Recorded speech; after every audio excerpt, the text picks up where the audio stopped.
جی بسم اللہ الرحمن الرحیم، صفحہ نمبر 51 یہاں سے آخری پیراگراف پڑھنا شروع کرنا تھا۔ اس ویڈیو کے اندر ہم یہاں سے شروع کریں گے۔ میں ایسے محبت آمیز اصرار پر انکار کیسے کر سکتا تھا؟ محبت آمیز، محبت بھرے مختصر سے سامان لکھنے پڑھنے کا لے کر میں ان کے ساتھ ہو لیا۔ ایڈیٹر معارف سے وعدہ کر چکا تھا۔ معارف ایک رسالہ ہے، اس کے ایڈیٹر یعنی اس کے مدیر وغیرہ جن کی سرپرستی میں یہ رسالہ پرنٹ ہوا کرتا تھا، چھپا کرتا تھا، کہ ایک خاص عرصے میں ان کی خدمت میں ایک مضمون بھیجوں گا۔ شاکر صاحب کی کوٹھی پر پہنچ کر میں نے وہ کمرہ دیکھا جو میرے لیے تیار کیا گیا تھا۔ اس کی کھڑکی پائیں باغ کی طرف کھلتی تھی۔ پائیں باغ، گھر کے اندر جو باغیچہ بنایا جاتا ہے اس کو پائیں باغ کہتے ہیں، یعنی اس کی کھڑکی، کمرے کی کھڑکی گھر کے اندر بنائے ہوئے باغیچے کی طرف کھلتی تھی، اور ایک نہایت ہی دل فریب، دلکش، نیچرل منظر میری آنکھوں کے سامنے ہوتا تھا۔ نیچرل، قدرتی منظر، سینری وغیرہ کوئی لگائی ہوئی تھی۔ صبح کو میں جس طرح ایک سینری کا منظر ہوتا ہے، اس طرح صبح کو میں نیچے ناشتے کی غرض سے بلایا گیا۔ جب دوسرا پیالہ چائے کا پی چکا تو میں کمرے کو جانے کے لیے اٹھا ہی تھا کہ چاروں طرف سے اصرار ہونے لگا کہ ہیں کہیں ایسا غضب نہ کرنا کہ آج ہی سے کام شروع کر دو، اپنے دماغ کو کچھ تو آرام دو، اور آج کا دن تو خاص کر اس قابل ہے کہ سینری کا لطف اٹھانے میں گزارا جائے۔ چلیے گاڑی تیار کراتے ہیں اور دریا پر مچھلی کا شکار کھیلیں گے۔ پھر وہاں سے 2 میل پر احمد نگر ہے، آپ کو وہاں کے رئیس راجہ طالب علی سے ملائیں گے۔ میرا ماتھا وہیں ٹھنکا۔ ماتھا ٹھنکنا یعنی جس کی امید تھی، جس کی امید نہ ہونا، وہ کام سامنے آ جانا، مطلب فکر لاحق ہونا، کہ امید کے خلاف کوئی کام ہونا، یوں سمجھ لیجئے کہ امید کے خلاف کوئی کام ہونا۔ میرا ماتھا وہیں ٹھنکا۔ اگر یہی حال رہا تو یہاں بھی فرصت معلوم۔ خیر، سینکڑوں ہیلے حوالوں سے اس وقت تو میں بچ گیا، ہیلے حوالوں، بہانوں سے۔ میرے میزبان بھی میری وجہ سے نہ گئے، مگر مجھے بہت جلد معلوم ہو گیا جس عنقا یعنی یکسوئی کی تلاش میں میں سرگرداں پھرتا تھا، مجھے یہاں بھی نہ ملے گی۔ عنقا یعنی یکسوئی، یکسوئی کہتے ہیں مکمل طور پر توجہ، مکمل طور پر توجہ، کہ جس میں کوئی اور چیز خلل واقع نہ کرے، اس کو یکسوئی کہتے ہیں۔ میں جلدی سے اٹھ کر اپنے کمرے میں آیا اور اس وقت ذرا غور سے اس میز کے سامان کو دیکھا جو میرے لکھنے پڑھنے کے لیے تیار کی گئی تھی۔ میز پر نہایت قیمتی کامدار کپڑا پڑا ہوا تھا جس پر ایک قطرہ گرانا گناہ کبیرہ سے کم نہ ہوگا۔ گناہ کبیرہ ایسا گناہ جس کی معافی جو ہے وہ لازمی ہو، یعنی وہ معافی کے بغیر معاف نہ ہو، سچی توبہ کی جائے۔ چاندی کی دوات، سیاہی دیکھتا ہوں تو سوکھی ہوئی۔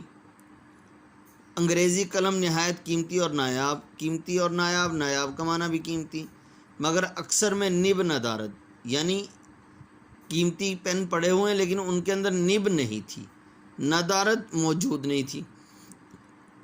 جاذب کاغذ، جاذب جذب کرنے والا، جیسے ٹشو کے اندر پانی جو ہے وہ جذب ہو جاتا ہے، اسی طرح کاغذ بھی ایسا تھا کہ اس کے اندر انک جو ہے یعنی روشنائی وغیرہ جذب ہو جایا کرتی تھی۔ ایک مخملی جلد کی کتاب، مخملی جلد یعنی ریشمی جلد کی کتاب، ایک مخملی جلد کی کتاب میں مگر لکھنے کے کاغذ کا پتہ نہیں۔ اسی طرح بہت سا اعلیٰ درجے کا بیش قیمت سامان میز پر تھا، بیش قیمت، بہت زیادہ قیمتی، مگر اکثر ان میں سے میرے کام کا نہیں۔ اور چیزیں ضرورت کی تھیں وہ موجود نہیں، اور جو چیزیں ضرورت کی تھیں وہ موجود نہیں۔ آخرکار میں نے اپنا پرانا استعمالی مگر مفید بکس، مفید فائدہ مند، اور اپنی معمولی دوات اور قلم جس نے اب تک نہایت ایمانداری سے میری مدد کی تھی، اور میرے پرنا خیالات بکھرے ہوئے خیالات کو تیزی کے ساتھ قفس کاغذ میں بند کیا تھا۔ قفس کاغذ کی قید میں، یعنی کاغذ کے اوپر لکھا تھا، نکالا اور لکھنا شروع کیا۔ یہ ضرور ہے کہ جن مرغان خوشنوا کی تعریف میں شعراء اکثر رطب اللسان ہیں۔ مرغان خوشنوا اچھی آواز والے پرندے، مراد اس سے یہ ہے کہ یہ ضرور ہے کہ جن مرغان خوشنوا کی تعریف میں، یعنی اچھی آواز والے لوگ جو ہیں جن کی تعریف میں شعراء اکثر رطب اللسان ہیں۔ رطب اللسان کا اصل معنی ہے زبان کو تر و تازہ کرنا، یہاں پر مراد ہوگا تعریف کرنا، یعنی اچھی آواز والے لوگوں کے لیے لوگ اپنی زبانیں تعریف کے لیے کھولتے ہیں، تعریفیں کر کے اپنی زبان کو تر و تازہ کرتے ہیں۔ ان کی عنایت سے میں خوش نہیں ہوا کہ سب کے سب میرے کمرے کے نیچے درخت جمع ہو گئے اور شور مچانا شروع کر دیا، تاہم میں نے کوشش کر کے ان کی طرف سے کان بند کر لیے اور کام میں ہمتاً مشغول ہو گیا۔ مکمل طور پر تنانا چھن تا تن میں ایسا مصروف تھا کہ دنیا و ما فیہا کی خبر نہ تھی۔ دنیا و ما فیہا یعنی دنیا اور جو کچھ دنیا میں ہو رہا ہے، ما فیہا دنیا و ما فیہا، دنیا اور جو کچھ دنیا کے اندر ہو رہا تھا اس کی مجھے خبر نہ تھی۔ یکا یک میں نہیں اچانک، اس تن نے چونکا دیا، یعنی حیران کر دیا، ہوشیار کر دیا۔ یہ کیا ہے؟ اوف! اب میں سمجھا۔ میرے کمرے کے قریب شاکر خان صاحب کے چھوٹے بھائی کا کمرہ ہے، انہیں موسیقی میں بہت دخل ہے، بہت شوق ہے۔ اس وقت ستار سے شوق فرما رہے تھے۔ ستار گٹار کو کہتے ہیں۔ بہت خوب بجا رہے تھے۔ کوئی آدھ گھنٹہ انہوں نے موسیقی کی مشق فرما کر میری خواہش کے خلاف محظوظ لطف اندوز کیا۔ پھر کسی وجہ سے وہ اپنے کمرے میں سے چلے گئے اور خاموشی طاری ہوگی تو مجھے پھر اپنے کام کا خیال آیا۔ اے میرے خیالات، تم ہی میرا گنجینہ، میرا خزانہ ہو۔ گنجینہ کا معنی خزانہ، چھپے ہوئے خزانے کو گنجینہ کہتے ہو۔ مطلب یہ ہے تم ہی میرا ہے، میرے خیالات، تم ہی میرا چھپا ہوا اور میرا ظاہری خزانہ ہو۔ خدا کے لیے رحم کرو، میرے دماغ میں پھر آ جاؤ۔ یہ کہہ کے میں کاغذ کی طرف متوجہ ہوا کہ دیکھوں کہاں چھوڑا ہے، جن کی قدر آپ کہاں بھول پڑے، اتنے دنوں کہاں رہے۔ یہ کیا محمل فکرہ ہوا؟ کیا محمل یعنی بغیر مطلب کے فکرہ۔ لا حول ولا قوت، میں بھی کیا گڑبڑ کر رہا ہوں۔ مطلب یہ ہے کہ لکھنا کچھ تھا اور لکھ کچھ بیٹھے۔ لکھنا کیا تھا؟ اپنے مضمون کے بارے میں، جو مضمون انہوں نے ایڈیٹر معارف کو دینا تھا اس کے بارے میں لکھنا تھا، لیکن یہاں پر اپنے خیالات کے بارے میں لکھنے لگ گئے کہ تم ہی میرا گنجینہ، میرا خزانہ ہو، جن کی قدر آپ کہاں بھول پڑے ہیں، جلدی جلدی میرے دماغ کے اندر آ جاؤ۔ جی آپ کہاں بھول پڑے ہیں، اتنے دنوں کہاں رہے؟ یہ فکرے تو شاکر خان صاحب نے کسی دوست سے کہے ہیں جو کبھی ان سے ملنے آیا ہے۔ میں مصروفیت میں انہیں ہی لکھ گیا۔ یعنی شاکر خان صاحب دوست کے پاس گئے تھے تو ان کے پاس کسی نے یہ شاکر خان صاحب کے الفاظ تھے، یہ انہوں نے کسی دوست سے کہے تھے، تو وہی الفاظ ایسا ان کی باتوں کے اندر مصروف ہوئے اور تن نے ایسا مصروف کیا، ان کے خیالات کو بکھیر دیا کہ وہ الفاظ ان کے اپنے مضمون کے اندر لکھ ڈالے۔ ہاں تو کاٹ کے فکرہ درست کرنا چاہیے، اور جن کی قدر ابھی تک ملک و قوم کو معلوم نہیں ہوئی، ابھی یہاں تک لکھا تھا اور باہر کوئی دروازہ کھٹکھٹاتا ہے۔ کون ہے؟ میں ہوں شبن۔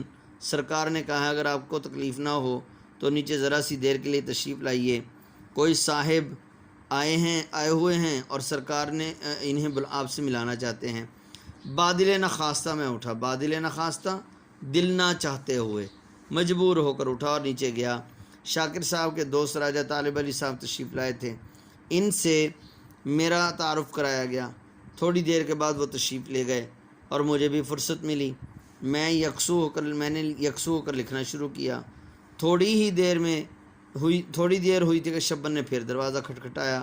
معلوم ہوا کہ میری پھر یاد ہوئی، ہمارے میزبان کے کوئی اور دوست آئے ہوئے ہیں اور میں انہیں دکھایا جاؤں گا۔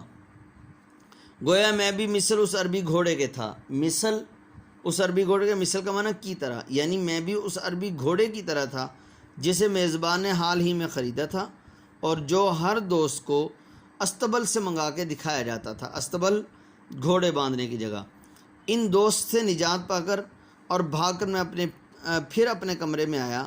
خیالات غائب ہو گئے. فکرہ از سرے نو پھر بنانا پڑا. از سرے نو، نئے سرے سے. طبیعت اچاٹ ہوگی، بیزار ہوگی. باہزار دقت پھر بیٹھا، بڑی مشکل سے پھر بیٹھا، لکھنا شروع کیا. اب کی مرتبہ خوش قسمتی سے کوئی آدھ گھنٹہ ایسا ملا جس میں کوئی آیا گیا نہیں. اب میرا قلم تیزی سے چل رہا تھا اور میں لکھ رہا تھا.